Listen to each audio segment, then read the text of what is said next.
अंदर हूँ जो तुम्हारे लिए शाप है। तो दोस्तों आज की इस कहानी में आप देखने वाले हो एक ऐसी लड़की को जिसकी गुलाबी गुफा ही उसके लिए परेशानी का कारण बन जाती है। उसकी गुलाबी गुफा का मैग्नेटिक फील्ड इतना ज्यादा स्ट्रांग होता है कि लड़कों का मुंडो अगर एक बार उसकी गुलाबी गुफा के मैग्नेटिक फील्ड के आसपास दिया जाए तो अपने आप ही वो उसकी गुलाबी गुफा की तरफ खींचने लग जाता है। पर यही गुलाबी गुफा उसकी परेशानी का कारण भी बन जाती है। तो ये सब कुछ कैसे कैसे कहाँ कहाँ क्यों क्यों कितनी कितनी बार किस किस के साथ किस किस पोजीशन में और हाँ किस किस फ्लेवर में होता है, यही आप आज की इस कहानी में देखने वाले हैं। मूवी का नाम है व्हाइट एज स्नो और इसे आप बिल्कुल फ्री में कहां पर देख सकते हैं ये मैं आपको थोड़ा सा आगे बताऊंगा। कहानी स्टार्ट होती है और हमें एक दुधारू दूध की डेयरी और गुलाबी गुच्छा की रानी क्लेयर दिखाई जाती है। दरअसल क्लेयर के फादर नहीं होते और वो अपने स्टेप मॉम मॉड के साथ रहती है और ये दोनों साथ मिलकर के अपने डैड का बिजनेस चलाते हैं। यहाँ पर हम मॉड के नए बॉयफ्रेंड को भी देख पाते हैं जो एक दिन क्लेयर के पास कुछ बात करने के लिए आया हुआ था। पर तभी हम देख पाते हैं कि कोई उन पर नजर रखे हुए है। अगले सुबह क्लेयर जब जॉगिंग करने जा रही होती है तभी रास्ते में कोई उसे पकड़कर अपनी कार में डाल देता है और फिर उसे एक सुनसान जगह की तरफ ले जाने लगता है।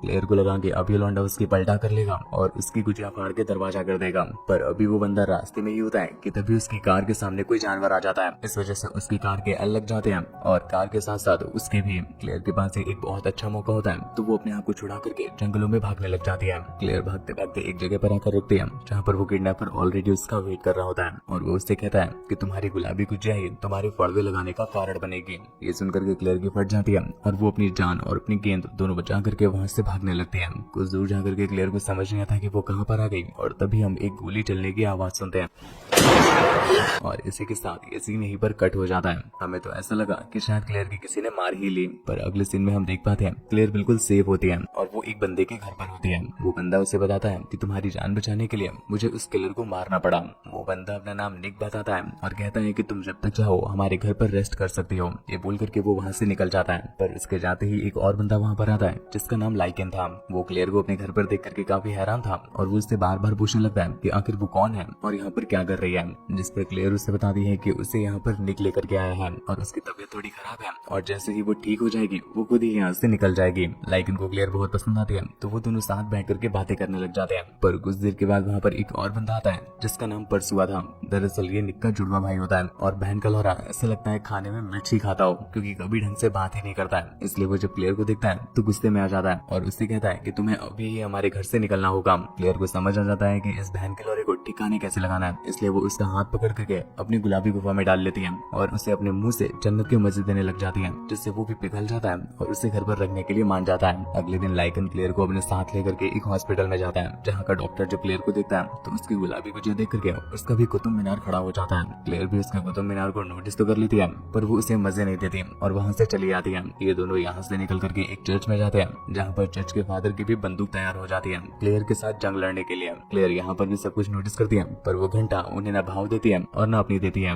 अगले दिन निक जब अपने घर का कुछ काम कर रहा होता है तो अचानक से क्लेयर की कच्ची में बाढ़ आने लगती है और वो सीधा निक के पास जाती है। वो उससे रिक्वेस्ट करती है कि उसके खेतों की जुताई निक अपने हथियार से कर दे। निक तो आंखों से ही हवस का प्यासा लग रहा है तो वो कैसे रुकने वाला था। वो वहीं पर बल्टा कर उसको पीलना स्टार्ट कर देता है। शाम को निक, परसुआ और क्लेयर तीनों बैठ करके जब ड्रिंक कर रहे होते हैं तभी क्लेयर को अचानक से दारू की जगह मेयोनीज खाने का मन कर जाता है तो दोनों मिलकर के क्लेयर के साथ जम के मेहनत करते हैं और बाद में उसे मेयोनीज खिलाते हैं। अगले दिन निक और परसुआ दोनों ही क्लेयर की खुदाई करने के लिए नहीं होते तो उसके अंदर की खुजली बढ़ने लग जाती है और वो रोड में निकल जाती है ताकि वहाँ पर कोई उसे झेलने वाला मिल जाए। तभी उसकी मुलाकात उसी पादरी से होती है जिसका पिछले दिन क्लेयर को देखने के बाद खड़ा हो गया था। हालांकि वो पादरी भी क्लेयर को पेलने के लिए अपने साथ लेकर जाता है पर क्लेयर उसके पास जाकर के ज्ञान की बातें करने लग जाती है और उससे माफी मांगती है कि उसने दो लड़कों की बंसी एक साथ बजाई है। अब भाई साहब पादरी के पास कोई ऑप्शन नहीं बचता। वो तो खुद क्लेयर को झेलने के लिए लाया था पर वो उसे एक अच्छा इंसान समझ रही थी। इस वजह से बेचारे के हाथ गुजिया लगते लगते निकल जाती है। इधर हम क्लेयर को देखते हैं जो एक जॉब ढूंढ लेती है और जॉब को करने लग जाती है। तभी एक दिन उसे अपनी मॉम मॉड की याद आती है तो वो उन्हें कॉल करती है। पर इधर हम मॉड को देखते हैं जो उसकी आवाज सुनते ही कॉल को रख देती है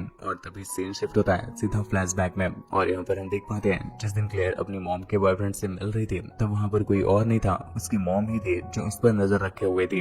ये देख करके मॉड की गुलाबी गुफा में आग लग जाती है और वो सीधा अपनी एक फ्रेंड के पास जाती है और ये सारी बात बताती है। दरअसल मॉड का जो बॉयफ्रेंड होता है वो अब मॉड की काली चाट चाट करके थक गया था और उसे क्लेयर की गुलाबी चाटनी थी। इस वजह से वो उसके साथ लबर लबर कर रहा होता है, पर हम देख पाते हैं क्लेयर उसकी बातों का कोई रिस्पॉन्स नहीं करती। पर दूसरी तरफ मॉड को ये लग रहा था कि क्लेयर उसके साथ रोज ठुकाई करवाती है। इसी गुस्से में वो अपनी फ्रेंड के पास आई हुई है। उसकी फ्रेंड उसे सजेशन देती है कि क्लेयर के एल लगा दो, फिर तुम दोनों के बीच कोई भी नहीं आएगा। ये चीज मॉड को भी सही लगती है तो वो इस चीज के लिए उसे पैसे दे देती है। हम देख पाते हैं कि वही लेडी होती है जिसके जंगल में एल लगे थे। सीन वापस शिफ्ट होता है प्रेजेंट में और हम मॉड को देखते हैं जो क्लेयर की लोकेशन पर पहुंच जाती है, जहाँ पर उसे मॉड दिखाई भी दे देती है, पर फिर भी वो उसके पास नहीं जाती और अपनी कार को बैक करने लगती है। तभी अगले दिन वो उसी पादरी के पास जाती है जो क्लेयर की पलटा कर मारना चाहता था।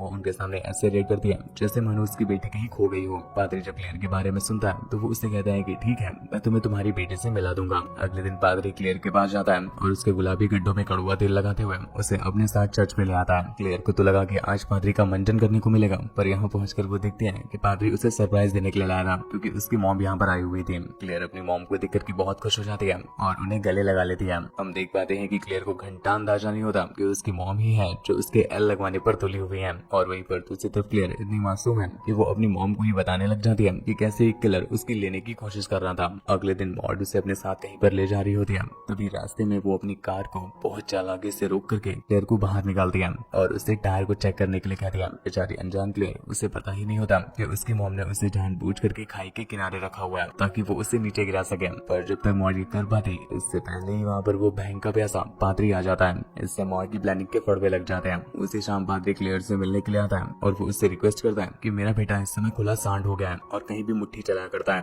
तो क्या तुम प्लीज अपनी गुलाबी गुजिया उसे चटा करके उसकी मुट्ठी को चढ़ा सकती हो। पादरी ने क्लेयर के लिए इतना सब कुछ किया होता है तो क्लेयर भी उनकी बात को मान जाती है और शाम को उनके बेटे से ठुकने के लिए चली जाती है। यहाँ पर हम उसके बेटे को देख पाते हैं जो जॉनी भैया का भी बाप होता है और वो क्लेयर को ये गाना सुनाता है। कौन सा? आप भी सुनना। रूम में तेरी सरकार बना दूं, फ्लेवर बता अर पार करा दूं, ऐसे तो हूँ बेस्ट फ्रेंड तेरा, पर आज रात तेरी प्यास बुझा दूं, ऐसा बेबी काम लगा दूं, बाबू मेरा तेरे नाम करा दूं, घूर के देखे है तो जिसको कान पे तेरी आज घुसा दूं, जी भर के नाच ले बेबी तेरे यार के शावर में, लेके बैठा 100 mg पी लेगा फुल पावर में। इसके बाद हैरी क्लेयर की जम के ठुकाई कर देता है और ऐसी पिलाई करता है कि 3 दिन तक तो क्लेयर की चाल बिगड़ जाती है। इधर मॉड को देखते हैं जो किसी को टेक्स्ट कर रही थी कि क्लेयर अभी भी जिंदा है। बैकग्राउंड में हम मॉड को एक एप्पल में जहर मिलाते हुए देखते हैं और अगली सुबह हमें मॉड और क्लेयर एक जगह पर दिखाई जाती है जहाँ पर मॉड क्लेयर को एक एप्पल निकाल कर देती है और शायद ये वही जहर वाला एप्पल था।